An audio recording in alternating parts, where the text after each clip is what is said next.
Graças a Deus. Meus irmãos, nós vamos estar nesta noite iniciando uma série de ministrações sobre as 7 palavras de Jesus Cristo na cruz do Calvário. Nós vamos fazer a leitura de alguns textos e conforme for passando as semanas, nós estaremos trabalhando cada frase que Jesus proferiu ali no Calvário. Eu acredito que teremos algumas semanas aqui, onde a presença de Deus estará nos marcando de uma forma muito única, muito singular. Para nós darmos início à nossa exposição nesta noite, gostaria que os irmãos abrissem a Bíblia no Evangelho de Jesus Cristo, segundo escreveu o Dr. Lucas, no capítulo de número 23, faremos a leitura dos versículos de número 34, 43 e 46. Lucas, capítulo 23, versículos de número 34, 43 e 46. Nós faremos a leitura não pela ordem daquilo que Jesus foi falando no Calvário, mas faremos a apresentação aqui de todas as palavras que Jesus proferiu durante as 6 horas que ele esteve ali no madeiro. Lucas 23, 34, o texto vai nos dizer assim: contudo, Jesus dizia: Pai, perdoa-lhes, porque não sabem o que fazem. Então, repartindo as vestes dele, lançaram sortes. Versículo 43, que diz assim: Jesus lhe respondeu: em verdade te digo que hoje estarás comigo no paraíso. E para finalizarmos a leitura em Lucas, versículo de número 46, que diz assim: então Jesus clamou em alta voz: Pai, nas tuas mãos entrego o meu espírito. E dito isto, expirou. Faremos ainda a leitura do Evangelho de Jesus Cristo segundo escreveu João, capítulo de número 19,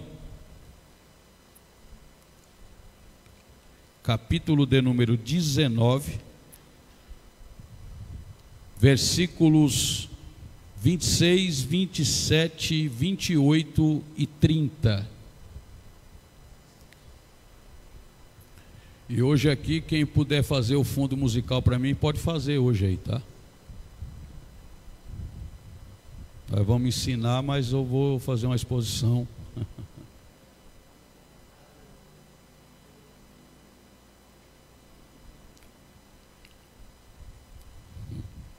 João, capítulo 19, do versículo 26 ao 28, depois o versículo de número 30, o texto diz assim: vendo Jesus sua mãe e junto a ela o discípulo amado, disse: mulher, eis aí o teu filho.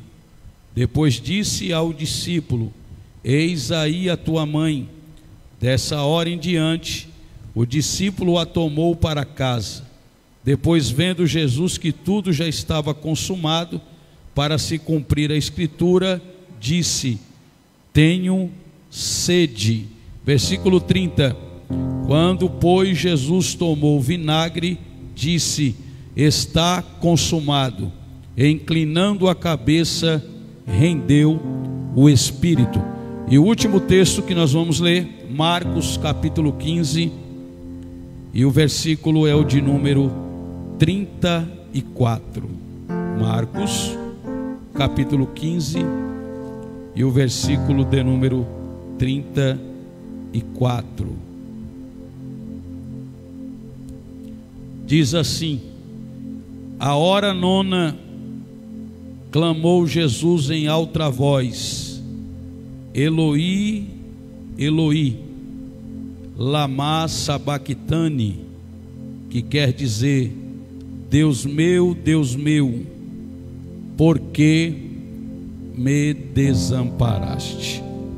Você pode dar um glória a Deus por essas palavras? Nós fizemos uma leitura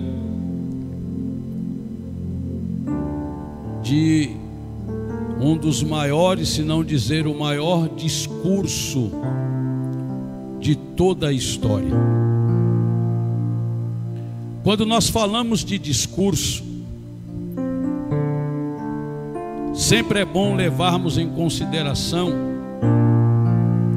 alguns discursos que foram proferidos no decorrer da história da humanidade. Algumas personalidades que palmilharam essa terra também influenciaram gerações, sociedades, através da sua oratória. A oratória é uma forma de você despertar nos ouvintes o interesse de alguma coisa, de incentivar quem está ouvindo a assumir um posicionamento,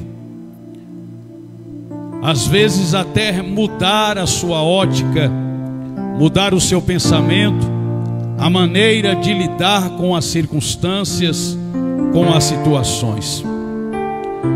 E quando nós pegamos para analisar a história da humanidade, nós vamos nos deparar com alguns discursos que foram proferidos e que até hoje eles são relatados, analisados, estudados por causa da sua grande importância. Nós poderíamos falar de Martin Luther King, quando em seu grande discurso pela luta racial nos Estados Unidos, ele declarou a seguinte expressão: eu tenho um sonho. Aparentemente essa expressão, eu tenho um sonho, pode soar aos ouvidos de quem está ouvindo como algo simples, como algo muito comum. Mas na feita que Martin Luther King ele expressa essa frase, ele estava diante de um cenário aonde não havia igualdade racial, aonde os brancos eram mais valorizados do que os pretos, do que os negros. E ele vai citar a seguinte frase: eu tenho um sonho de que os meus 4 filhos pequenos poderão viver no futuro um dia em uma nação aonde não serão julgados pela cor da sua pele, mas sim pela integridade do seu caráter. Esse discurso até hoje é proferido, é discutido, é estudado, pastor Rogério, devido ao peso da palavra que foi proferida por este cidadão. Nós também temos Abraham Lincoln. Ele fez um discurso em Gettysburg, e esse discurso ele vai enfatizar a grande importância da união nacional, e ele procura honrar o sacrifício dos soldados que lutaram pela liberdade e igualdade daquela nação. A frase que ele usa no discurso e que vai perdurar até os dias de hoje é que o governo do povo é pelo povo e para o povo, e não deve perecer na face da terra. A gente se depara com esses discursos e eles causaram um impacto tão grande que até hoje é lembrado, missionária Tatiana, devido à sua importância, devido ao valor que estava impregnado nas palavras que foram proferidas. Nós também temos Mahatma Gandhi. Ele compartilhou táticas de desobediência civil sem a violência, com a intenção de conseguir também a independência da Índia, que foi coroada na Britânia. E ele usa uma frase que impactou gerações: seja a mudança que você quer ver no mundo. O que ele está querendo dizer com esse discurso? As coisas que estão ao seu redor só poderão ser mudadas se em primeira instância você começar a mudar primeiro. Então não tem como você mudar as coisas externas, as coisas que estão fora de você, na sua visão, na sua retaguarda, em sua volta, sem que antes você seja primeiro esta mudança que você quer ver no mundo. Nelson Mandela vai enfatizar também em um discurso a reconciliação nacional e a construção de uma sociedade democrática igualitária na África do Sul. E no seu discurso ele usa a expressão: a liberdade não pode ser dividida. Porque se eu divido a liberdade, ela não pode. A liberdade, ela tem que ser igualitária. Todos precisam desfrutá-la de igual modo. Se eu repartir essa liberdade, talvez eu darei uma liberdade a mais para um e menos para outro. E esse discurso também vai impactar os seus ouvintes. Nós poderíamos falar de Michelle Obama, de Luísa Trajano, Steve Jobs, que também fez um grande discurso. Por que eu estou dando esta introdução? Para que você entenda que todas essas personalidades conseguiram influenciar os seus ouvintes somente no âmbito da razão. Alguns conseguiram até arrancar mudanças de atitude, de comportamento, pelo discurso que foi feito por essas personalidades. Mas nesta noite eu gostaria de te dar uma notícia. Por mais influente que esses homens e mulheres foram através dos seus discursos, nenhum deles se compara àquele que fez o maior discurso da história. E aquele que fará o maior discurso da história, ele não está em um palanque, ele não está em um grande púlpito, ele não está em uma grande catedral, ele não está diante de uma grande multidão. Se não dizer, eram muito poucos, se não dizer a minoria, que reclinou os ouvidos para ouvir o discurso do maior homem que já esteve nessa terra. Porém, o discurso de Jesus é um discurso que vai muito além da sociedade, que vai muito além da razão, que vai muito além dos objetivos estabelecidos pelo homem. É um discurso que alcança a única área que alguém pode alcançar, a área da alma humana. Aleluia. Ele não tinha um grande púlpito, ele vai discursar em um madeiro crucificado. E o que eu acho interessante, diaconisa Solange, é que o discurso de Jesus, ele é motivado por alguma coisa. E o que motiva o discurso de Jesus não é as honrarias humanas. O que influencia ele discursar no madeiro é só uma palavra: cruz. A cruz o impulsiona, a cruz o traz influência para ele abrir a boca e trazer o maior discurso de toda a história da humanidade. Em todo o seu sofrimento, ele não abriu a sua boca, A subida do Calvário, ele estava em silêncio. Isaías disse que ele foi levado como ovelha muda para o matadouro.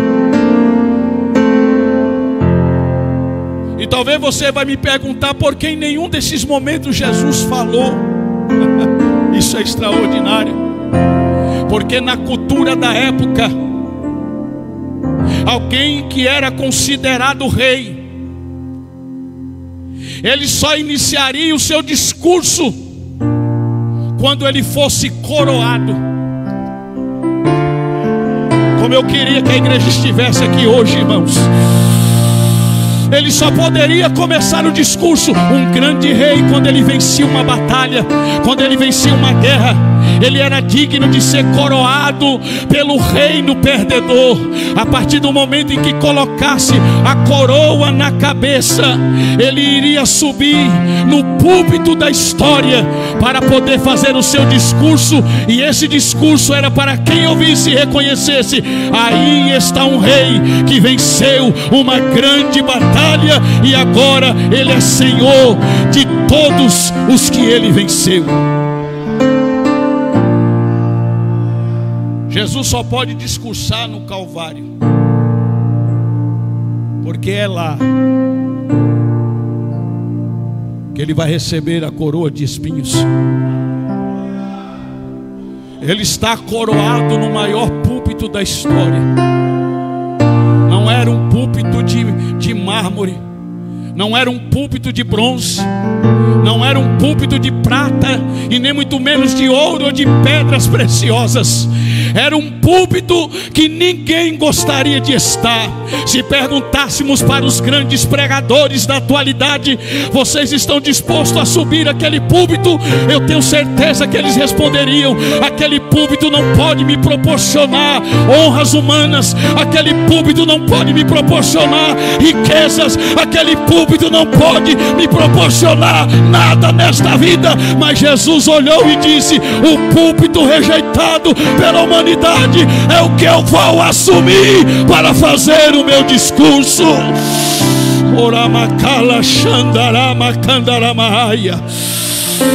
Ele vai assumir este púlpito por causa de uma única motivação. E a motivação que o leva a fazer este grande discurso no Calvário chama-se cruz. Sem a cruz, nada do que ele falasse teria validade. Presbítero Alexandre, teria peso, faria alguma coisa na vida dos ouvintes. Mas a cruz, pastor Armando, é o que motiva Jesus a romper o silêncio e dizer: o que eu vou falar vai mudar a história da humanidade. Aleluia, aleluia. Se tiver alguém nos assistindo, pode glorificar a Deus, porque eu estou sentindo uma presença de Deus aqui dentro desta casa nesta noite. Qual era a perspectiva de Jesus com relação à obra que ele veio executar? John Stott, ele diz que a centralidade da cruz teve origem na mente de Jesus, na mente de Cristo.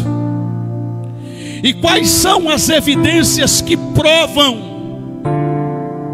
esta centralidade da obra de Cristo, sendo a cruz estando na sua mente? Se nós olharmos a Bíblia Sagrada, nós veremos N evidências que a cruz era o centro da missão de Jesus.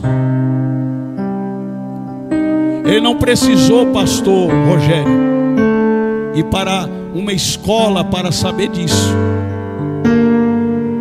Apesar de ter que estudar a partir dos 5 anos de idade até os 12, mas não foi a escola quem trouxe esse esclarecimento para ele. Por quê? A primeira vez que nós encontramos Jesus tendo consciência da sua missão, ele estava com 12 anos de idade. Era a festa da Páscoa em Jerusalém. E como de costume, um bom judeu que se preza, ele se prepara para se deslocar até a cidade santa, a cidade do grande rei, do grande Deus. Para quê? Para participar das festividades. E de repente, quando a festa termina, os pais de Jesus estão voltando para casa, pastor Rogério, com a multidão. Porém eles não percebem a ausência do menino Jesus. Isso é tão extraordinário, que no meio do caminho, ao invés deles voltarem ao lugar aonde Jesus está, porque só tem um lugar onde Jesus está, não tem outro. A gente recebe Ele em um único lugar, e desse lugar carregamos Ele dentro do coração, para onde nós formos. Mas só tem um lugar onde Ele está. E eu fico abismado de ver quando José e Maria percebem que o menino não estava com eles. Eles começaram a buscar Jesus em vários lugares. Foi na casa dos amigos, Jesus não estava lá. Foi na casa dos familiares, Jesus também não estava lá. Não está diferente da geração atual. Estão buscando Jesus em tudo quanto é lugar, lugares onde Ele nunca esteve, Ele nunca estará. Porque aonde nós deixamos Jesus é o lugar que Ele sempre estará, na casa do Pai. Ulamacala Xandarás. Tem gente procurando Jesus no WhatsApp, tem gente procurando Jesus no TikTok, tem gente procurando Jesus na boca dos profetas, mas o único lugar que nós encontramos Jesus é na casa do Pai. É na casa do Pai, é na casa do Pai, é na casa do Pai. Aleluia. Aí quando eles perceberam que foram para tudo quanto é lugar, pastor Rogério, e não encontraram Jesus, aí se lembraram: vamos voltar para a casa do Pai, para ver se Ele está lá. Vamos lá na casa do Pai para ver se Ele está lá. Viu, você crente que está me assistindo, você não vai encontrar Jesus aí, aleluia, balançando na rede de casa, tomando caldo quente à noite, na pizzaria. O lugar que a gente encontra Jesus é na casa do Pai, é na casa do Pai. Aleluia. Quem pode adorar a Ele? Quem pode adorar a Ele? Declare comigo assim, diga assim: Jesus, eu te agradeço, porque hoje eu entendi, eu te encontro na casa do Pai. Eu vou deixar você adorar, eu vou deixar você adorar, porque nós estamos na casa do Pai nesta noite, e a presença de Jesus está aqui.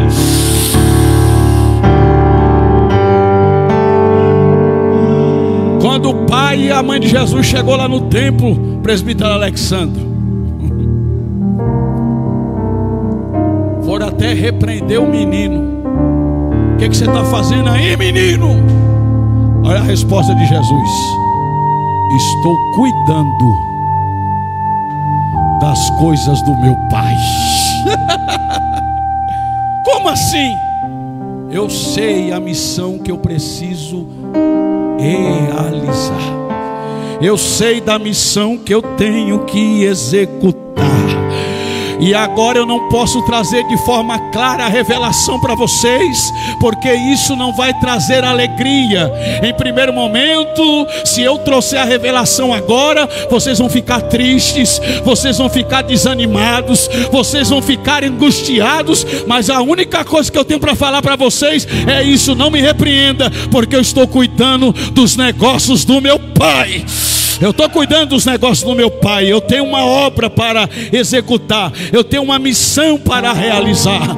Este é o primeiro momento da perspectiva de Cristo sobre a sua missão, aonde a cruz era o centro da obra que Ele veio executar. Quando Ele completa 30 anos de idade, isso aqui é extraordinário. Porque não fique pensando você, quando Deus entrega uma missão para nós executarmos, não fique pensando que as coisas serão fáceis. Sempre vai se levantar empecilhos na nossa trajetória para impedir nós executarmos a missão que Deus confiou em nossas mãos. Se levantará processos, às vezes na saúde, no trabalho, dentro de casa, com parente, com família, mas você precisa ter convicção. Quem entregou a missão para mim executar foi o Pai. Foi o Pai, foi o Pai, foi o Pai, foi o Pai, foi o Pai que me entregou a missão para eu executar, e nada fará eu voltar para trás. Jesus está saindo de um culto lá nas margens do Jordão. Pensa em um culto abençoado, irmão. Esse era o culto abençoado. É o culto que nós precisamos viver todas as vezes que nos reunirmos dentro do templo. Porque o culto às margens do Jordão não é um culto de inovações, não. Não é um culto carregado de modismos, muito menos. Não é um culto com mensagens de autoajuda, não. O culto do Jordão tem as três coisas que todo crente precisa viver na hora que ele está no culto. O que, pastor? Céu aberto. Eu vou repetir. Se você chega no ambiente de culto, irmão, e sai daqui com céu de bronze do mesmo jeito que você entrou, você não cultuou a Deus. Mas quando você chega nesse ambiente, você diz: eu estou chegando com o céu fechado, mas de céu fechado eu não vou embora para casa de jeito nenhum, porque eu sei que o culto que eu estou tributando a Deus vai abrir o céu sobre a minha cabeça. Eu estou profetizando nesta noite: você vai sair daqui com o céu aberto. Você vai sair daqui com o céu aberto. Segundo, céu aberto. E o Pai falando: este é meu filho amado. Culto que homem fala não é culto. Pode ser qualquer coisa menos culto. Porque culto que é culto, quem fala é o Pai. É o Pai quem tem que falar no culto. E no culto às margens do Jordão, Jesus vai viver céu aberto e ele vai ouvir, obrigado, a voz do Pai falando para ele: este é o meu filho. Quem tem que te dar testemunho na hora que você está no culto não é os irmãos que estão te ouvindo. Isso aí não tem importância, irmão. Nossa, grande pregador, grande cantor, isso aí não tem importância nenhuma. O importante é ouvir a voz do Pai dizendo: eu sei quem você é, eu conheço a tua identidade, eu sei quem você é. Chegou até se arrastando, mas eu sempre te vejo na condição de filho, de filho, de filho, de filho, de filho, de filho. E quando ele olha para nós como filho, presbítero Alexandro, nós podemos estar na pior condição que estiver no ambiente de culto, mas quando ele fala conosco como pai, enxergando que nós somos filho, nós sempre iremos receber o conforto das suas mãos, o conforto dos seus braços. Vamos receber o cuidado dele nos conduzir e nos carregar. Aleluia. Jesus sai do culto do Jordão e Lucas vai falar que ele vai ser conduzido pelo Espírito para o deserto. E no deserto, o diabo, ele é estrategista. Ele nunca vai aparecer quando você está num ambiente de culto, com o céu aberto, o Pai falando, o Espírito descendo, te enchendo de graça, te enchendo de poder. Ele não vai aparecer nesse ambiente. Ele só aparece no ambiente onde ele percebe: agora vai surgir uma necessidade. Enquanto eu estou no culto, eu não tenho necessidade de nada. Eu estou sendo completo, porque tem céu aberto, o Pai está falando comigo, o Espírito está me enchendo da graça e de poder. Eu não tenho mais necessidade de nada. Mas no deserto, lugar onde as necessidades começam a ser afloradas. E as necessidades de Jesus começou a ser aflorada, porque 40 dias e 40 noites ele está sem comer. E o texto vai dizer: após 40 dias e 40 noites ele teve fome. Durante o primeiro dia o diabo não apareceu. No segundo dia, ele também não veio. No 10º dia, ele está passando bem de longe, só observando. Enquanto não surgir necessidade, eu não piso no cenário dele. No 20º dia, o diabo não apareceu. Enquanto está tudo bem, irmão, enquanto você está jejuando, consagrando, não está tendo necessidade de comer nada, você não vai ser tentado pelo diabo. Só que no 40º, no dia 40, a Bíblia diz que ele teve fome. E aí quem aparece no cenário? Escute isso que eu vou lhe dizer. Essa tentação que Jesus vai receber ali no deserto foi uma proposta para Jesus mudar a missão. O diabo queria ver se realmente ele estava disposto a executar a missão que o Pai entregou para ele. E qual que é a missão? Sofrer, ser humilhado, ir para a cruz, se tornar vergonha, vexame para os homens. Esta é a tua missão. E aí o diabo falou: eu vou apresentar um outro caminho para ele. E eu tenho certeza que a proposta que eu vou trazer para ele, ele vai abrir mão desta missão. E aí o diabo coloca na frente de Jesus o caminho da popularidade, o caminho da fama. Ele olha: se realmente tu és filho de Deus, transforma essas pedras em pães. A primeira tentativa, Jesus é inteligente. Quem tem convicção da missão que recebeu do Pai, ele diz: eu não troco as coisas eternas por coisas transitórias.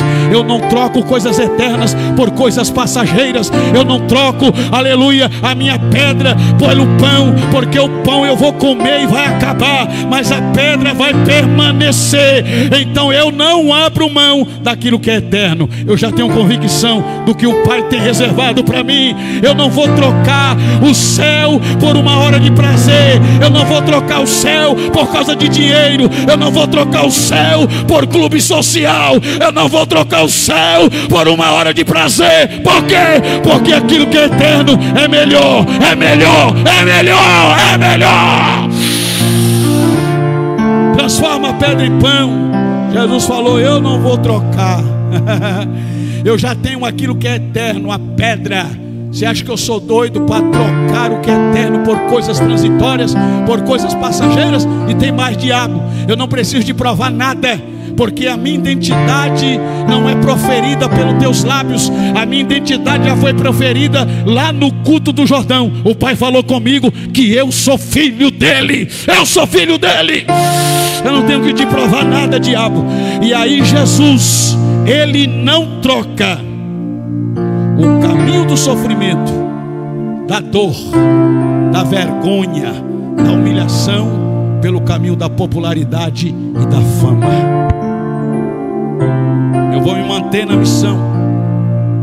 A terceira vez que Jesus começa a apresentar de forma clara, e é a primeira evidência proferida por Jesus acerca da sua missão, porque até então a missão ele carregava dentro de si. Ninguém ainda sabia qual era o propósito, a perspectiva que Jesus tinha, qual era a centralidade da sua missão. Mas a primeira vez que Jesus vai declarar de forma clara a sua missão é quando Pedro traz a revelação da sua messianidade e diz: tu és o Cristo, o Filho do Deus vivo. E aí Jesus, ele ouve a mensagem, ele diz assim: ó, não fala nada para ninguém com relação à sua obra, não, com relação a quem eu sou, porque a minha messianidade os judeus não vão entender, porque eles estão esperando alguém que assuma um trono, tire o jugo de Roma de sobre eles. E eu não vim para fazer isso agora. Eu vim para implantar o reino no mundo espiritual. O meu reino não é comida e nem bebida, mas é alegria, paz e graça, unção, poder no Espírito Santo de Deus. É esse reino que eu vim implantar agora. E eles não vão entender, então não revele nada. Porém Pedro, o Filho do Homem, será entregue na mão dos pecadores. E aí o diabo, mais uma vez, sabendo da missão e agora revelada de forma clara, ele se manifesta no cenário, usando a boca de Pedro, dizendo: em hipótese alguma isso vai acontecer contigo. Eu não vou permitir que os homens te matam. Aí Jesus olhou e disse assim: Satanás, tu não entendeu nada. O centro da minha missão é a cruz, é o Calvário, é o sofrimento. Ninguém vai me tirar da rota, ninguém vai me tirar do caminho. Aparta-te de mim, Satanás, porque tu entende somente das coisas dos homens, mas das coisas do Pai é só eu que sei, é só eu que entendo. Aleluia, aleluia. E a partir desta revelação, Jesus começa a trazer de forma clara a centralidade da sua missão, que era a cruz. O penúltimo momento é na última ceia, que ele traz a revelação. A última semana, na celebração da Páscoa, faltava-se poucos dias para ele ser conduzido para o madeiro. Na terça-feira, Jesus começa a trazer uma nova revelação de forma mais clara, porque agora ele vai aprofundar de forma clara aos discípulos o que iria suceder com ele. E ele diz: o Filho do Homem vai ser morto pela mão dos sacerdotes. Ele vai apanhar, vai ser esbofeteado, vão cuspir na sua face. E os discípulos, alguns disseram: eu não estou entendendo esta fala dele. E outros disseram: nós vamos perguntar como isso vai acontecer, porque eles ficaram com medo no momento em que Jesus proferiu aquela frase. E a última revelação que Jesus vai trazer sobre a centralidade da cruz, porque depois da primeira nós temos mais 8 evidências, não dá tempo para mim entrar nisso aqui. Mas a última é no Getsemane. Ele estava disposto a fazer aquilo. Ele chegou até a perguntar para o Pai, isolado, que os discípulos Pedro, Tiago e João estavam dormindo. E ele olha para o Pai e pergunta: Pai, tem alguma outra forma de salvar a humanidade? O Pai disse: não tem. Não tem, não. Eu vou ter que beber o cálice da sua ira. Vai ter que beber, meu filho. Então seja feito conforme a tua vontade. E Jesus vai subir para o Calvário. Oh Deus. Ele sobe o Calvário, pastor Rogério, mudo, em silêncio. Mas depois que as pessoas começam a proferir: eis aí o rei dos judeus, eu imagino Jesus olhando, dizendo: como eu já fui coroado e agora já estão me vendo como rei, eu vou começar a fazer o meu discurso. Jesus vai fazer o discurso.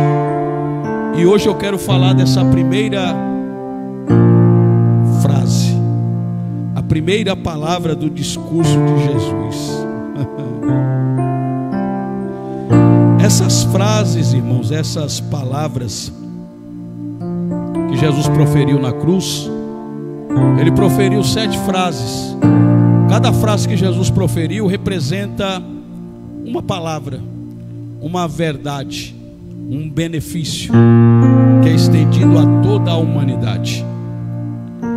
Essas 7 frases se resumem em perdão, salvação, relacionamento, abandono, angústia, triunfo e comunhão. E hoje nós vamos falar sobre o clamor pelo perdão. Foi a primeira frase proferida por Jesus. Todo mundo gritando, todo mundo dizendo para ele: se tu és filho de Deus, desce da cruz. O ladrão do lado: se realmente tu és filho de Deus, salva-te a ti e a nós também. E Jesus em silêncio. De repente ele vai começar a falar. Meu Deus. Ele abre a boca e ele começa a pregação. Ninguém esperava ele falar aquilo. Talvez alguém estava esperando ele esbravejar, ele gritar, ele falar: me tira daqui, eu estou sentindo muita dor, parem de me humilhar. Não. Mas ele começa a pregação olhando para quem está humilhando ele, os seus algozes, aqueles que se tornaram inimigos da cruz, inimigos de Cristo, pessoas que estavam numa condição pior do que todos que estavam aos pés da cruz, também se acha no direito de humilhá-lo, de escarnecer de Jesus. Depois que todo mundo termina de falar, ele abre a boca e diz: eu vou começar a minha pregação. E o tema da minha pregação inicial é esta: Pai, perdoa-lhes. Pai, perdoa-lhes, porque eles não sabem o que fazem. A primeira palavra de Jesus, ele vai pronunciar logo após a crucificação. Ele já estava lá, fazia 6 horas, diaconisa Solange, 6 horas, fazendo força com os pés cravados, para tentar receber um pouco de ar nos seus pulmões. Ele não estava tendo condição mais de respirar, as dores eram insuportáveis. Ele poderia muito bem terminar aquela cena em silêncio, dizendo: mata todo mundo, ninguém é digno, eles estão humilhando o Filho de Deus, o Deus encarnado na terra. Mas não, por amor e misericórdia, ele declara: Pai, Pai, Pai, perdoa-lhes, porque eles não sabem o que fazem. Esta primeira palavra de Jesus, que representa o perdão, ele não estava orando somente pelos seus inimigos aquele dia, mas ele estava olhando para mim e para você, porque é uma frase que ecoa escatologicamente, é uma frase que vai atravessar o tempo, que vai chegar no futuro, e chegou no ano de 2025. Para mim, ela chegou no ano de 1999, aonde um ex-drogado, prostituto, ladrão, mentiroso, a frase chegou dizendo: ele era digno de morte, mas Pai, perdoa, porque ele não sabe o que está fazendo. Para o pastor Anderson, a frase chegou para ele quando estava lá dentro do cadeião, foi preso, mas a frase rasgou aquele ambiente dizendo: Pai, perdoa, porque ele não sabe o que faz. Eu vou deixar você um minuto adorar a Ele. Lembra como Ele te encontrou.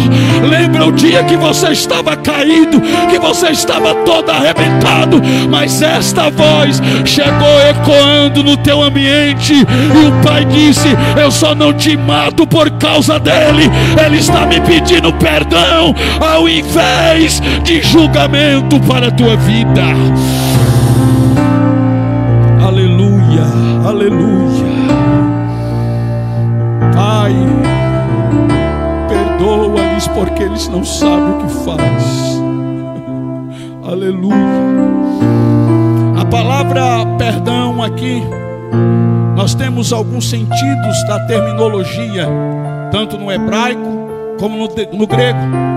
No hebraico nós temos 2 expressões. A primeira é a expressão salahá. Salahá era um termo que traduzido significa perdoar, desculpar, remitir. O que é remitir? Libertar alguém de uma dívida.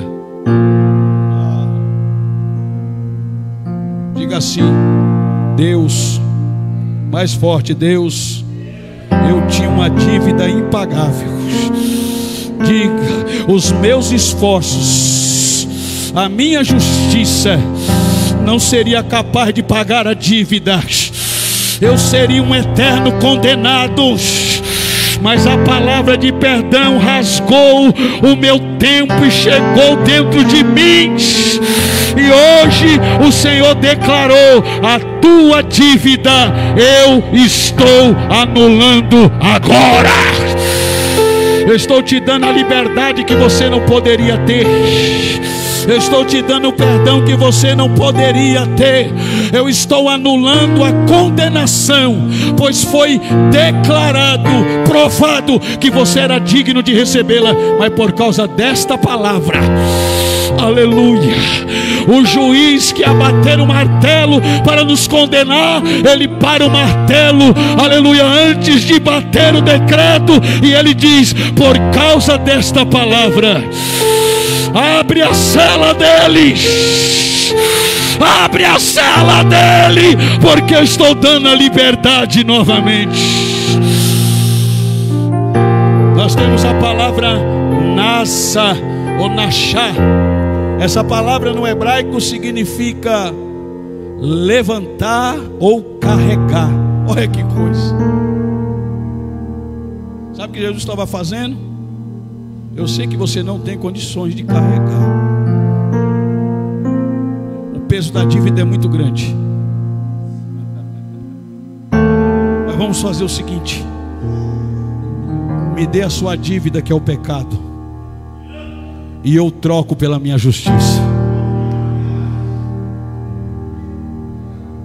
Mas você pode? Não só posso, como eu vou fazer. Porque a lei cobrou os homens, mas a mim, o dia que foi eu cobrar, ela disse: eu não vejo falha neles. Ele cumpriu a lei em sua totalidade. E como eu cumpri a lei em toda a sua totalidade, eu estou lhe oferecendo a minha justiça. Me dá o peso do teu pecado aqui, porque eu vou carregar ele para o madeiro e vou cravar o teu pecado no madeiro. Você não precisa mais andar com fardos pesados. Quem já viu aquele filme O Peregrino? Enquanto você não entende o peso da palavra perdão na cruz, você vai continuar se martirizando. Você vai continuar olhando para você dizendo: eu não tenho condições, eu sou um traste, eu sou um lixo, eu não consigo fazer, eu não consigo realizar. Mas o dia que você ouve a palavra de perdão, o diabo vai até vir dizer: tu era um cheirador. Mas só que vai vir um bloqueio no teu ouvido, porque no teu ouvido a única coisa que você ouve é isso: Pai, perdoa ele, Pai, perdoa eles. Deixa eu ver quem foi perdoado aqui por Jesus. Agradeça a Ele nesta noite.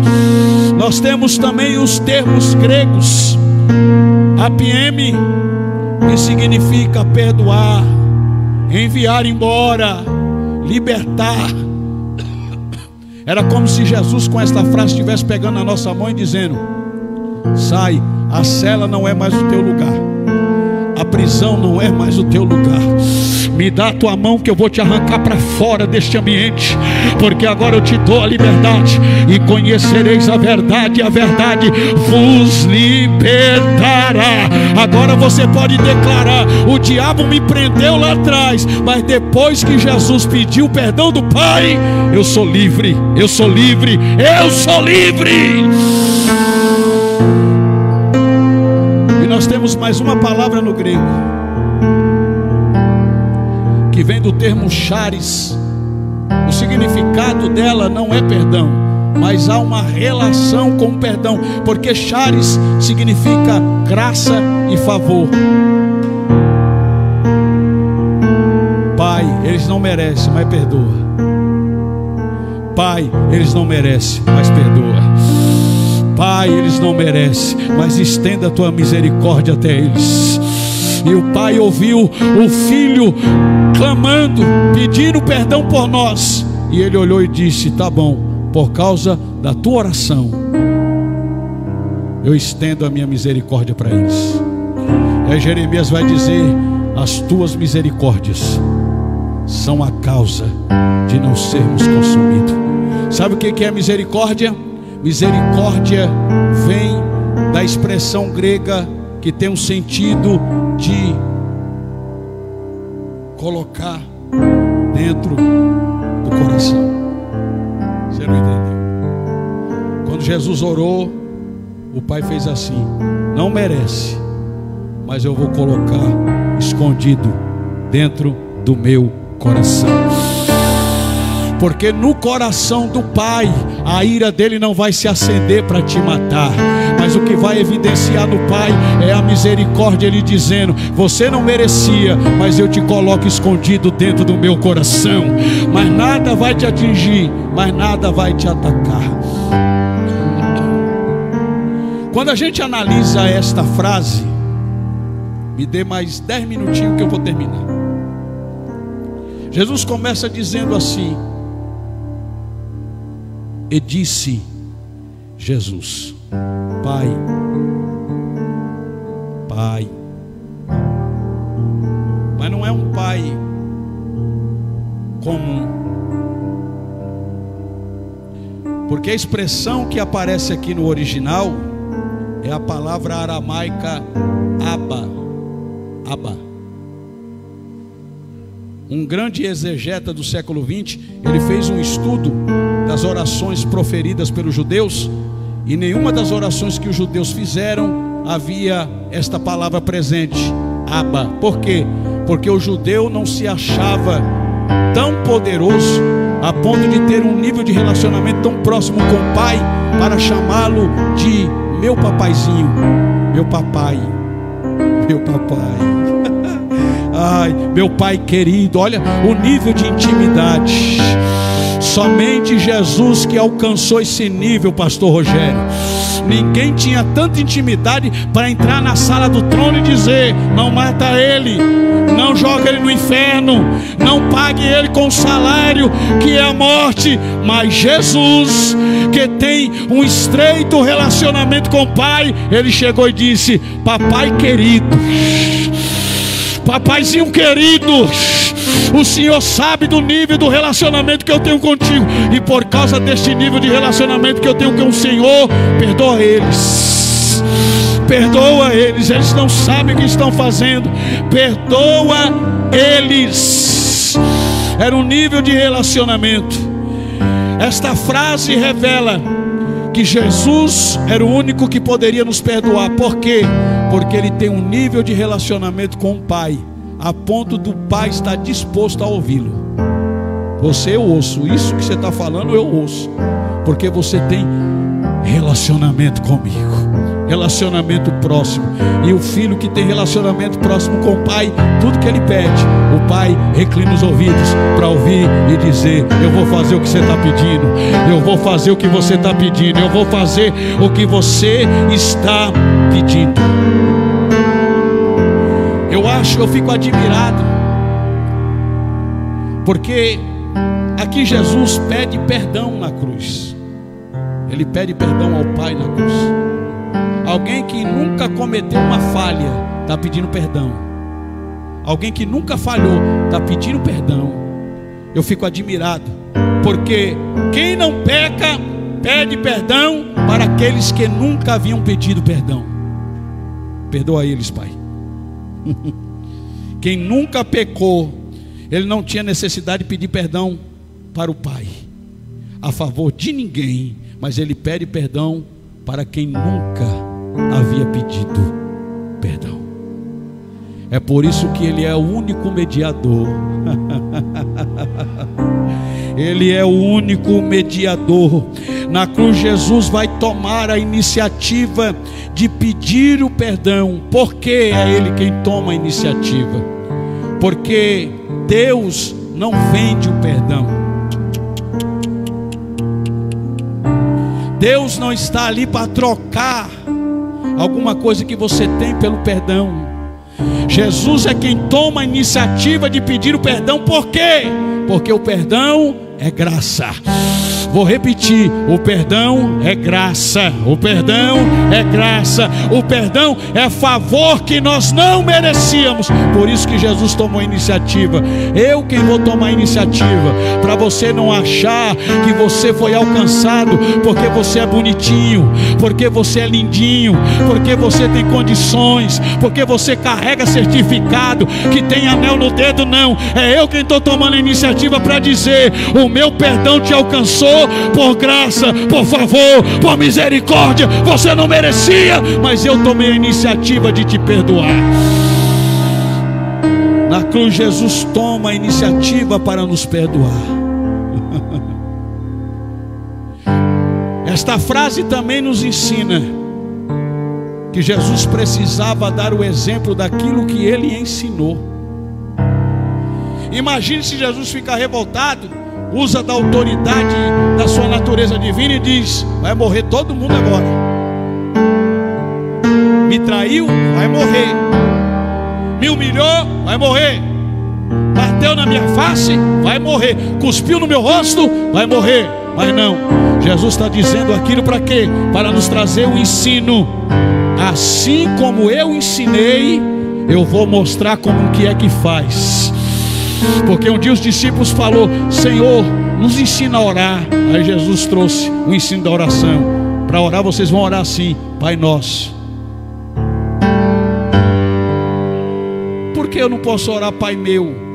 Porque para orar ao Pai, eu preciso ter relacionamento com quem está do meu lado. Se eu não tenho relacionamento com quem está do meu lado, eu não posso ter esse tipo de Pai. Porque Ele não é Pai de um, Ele é Pai de todos. Pai Nosso. Eu tenho que ter relacionamento com quem eu ando, com quem está do meu lado. Se eu tiver brigado com alguém, eu não posso orar o Pai Nosso, porque eu não vou orar Pai Meu, Pai Meu. Ele não ouve, ele só ouve quando alguém tem íntimo relacionamento com a pessoa que está do seu lado, não carrega entulhos no coração. Aí ele ouve. Por quê? Porque ele sabe, quem está orando tem comunhão, tem unidade, tem relacionamento com o próximo, entendeu que é amar o próximo como a ti mesmo. Agora ele ouve: Pai Nosso que está aí no céu, santificado seja o teu nome, venha a nós o teu reino, seja feita a tua vontade, assim na terra como no céu. O pão nosso de cada dia nos dá hoje. Perdoe as nossas ofensas, dívidas, como nós temos perdoado os nossos devedores. Jesus está gritando: Pai, perdoa-lhes porque eles não sabem o que fazem, para dar o exemplo.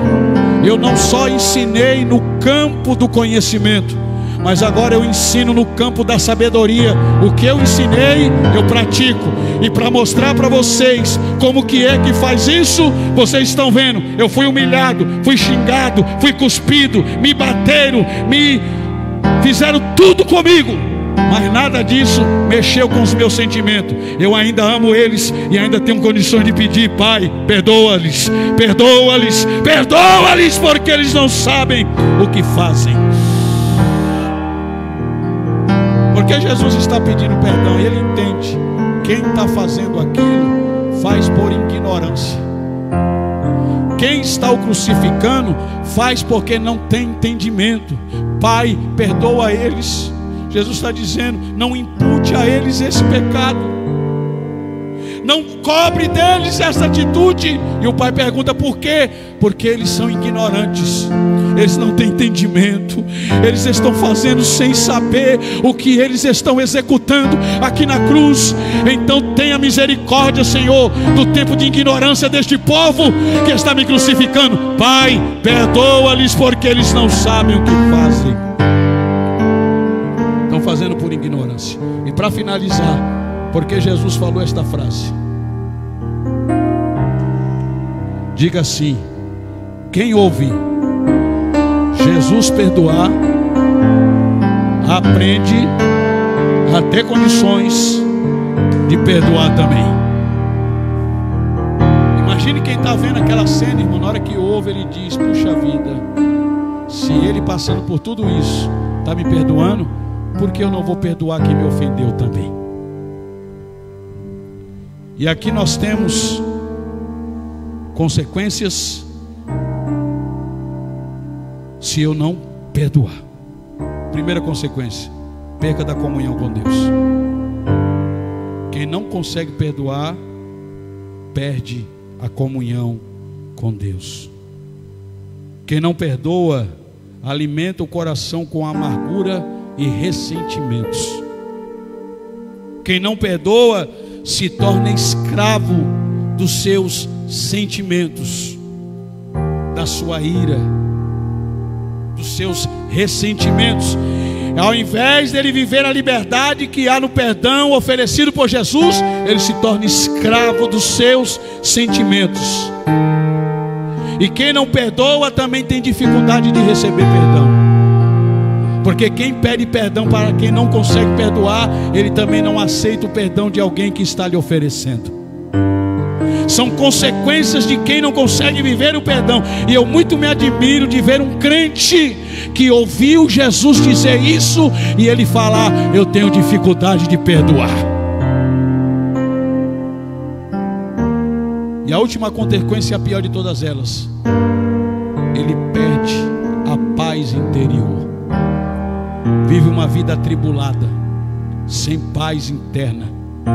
Tudo que vem à sua mente é a afronta que ele recebeu, é a ofensa que ele recebeu. Ele não consegue se curar, se torna escravo, e aquilo vira uma rotina diária dentro dele, uma rotina de ressentimentos, de dores, de tristezas, sendo que a pessoa que a ofendeu está vivendo bem, está comendo, está festejando, está passeando, está feliz com a família, e ele não consegue se desprender deste mal. A falta de perdão gera consequências. Aí você pergunta: pastor, mas por que eu tenho que perdoar? Por que eu tenho que perdoar? Primeiro, porque Deus te perdoou primeiro. A Bíblia diz que Ele nos amou, nós estando ainda nas nossas ofensas. Ele não esperou a gente ficar bonitinho. Ele não esperou a gente chegar lá na frente do espelho, passar o gelzinho no cabelo para ficar bonitinho, para se apresentar diante dele e dizer: agora eu te recebo. Agora você está com o cabelinho penteado, agora você está cheirosinho, eu te recebo. Não, Ele nos recebeu igual na condição, aleluia, do porco no chiqueiro, todo sujo, fedendo. Ele falou: não tem problema, vem aqui que eu vou te dar um banho, vem aqui que eu vou te purificar, vem aqui que eu vou te limpar e fazer de você uma nova criatura. Então por que eu tenho que perdoar? Porque Deus nos perdoou primeiro. Porque eu tenho que perdoar? Porque o perdão é uma ordem. Perdão não é um sentimento. Ah, se eu sentir, eu vou pedir perdão. Se eu sentir, eu vou perdoar. Não, perdão não é sentimento. Perdão é uma ordenança. Pedro perguntou: Senhor, quando alguém me ofender, quantas vezes eu tenho que perdoar? Aí ele diz: 70 vezes 7, 490 vezes por dia. É isso? Tem limite o perdão? Não, Pedro, tu não entendeu. Quem é que vai te ofender 490 vezes por dia? Nunca, Jesus. Então o que eu estou lhe dizendo é que toda vez que você for ofendido, libera perdão, libera perdão, libera perdão. É uma ordem, Pedro. O perdão é essencial para termos comunhão com Deus. Quem perdoa reflete que realmente ama a Deus. Fica de pé, vamos orar. Que você saia daqui edificado por Deus através desta palavra. Semana que vem nós vamos ministrar a segunda frase. E tu que não veio, crente, que está me assistindo, para de ser rebelde. Vem para o culto de terça. Você está perdendo. Perdendo.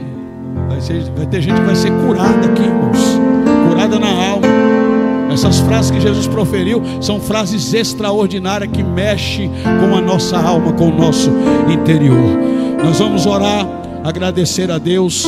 Eu quero chamar aqui o evangelista Reginaldo.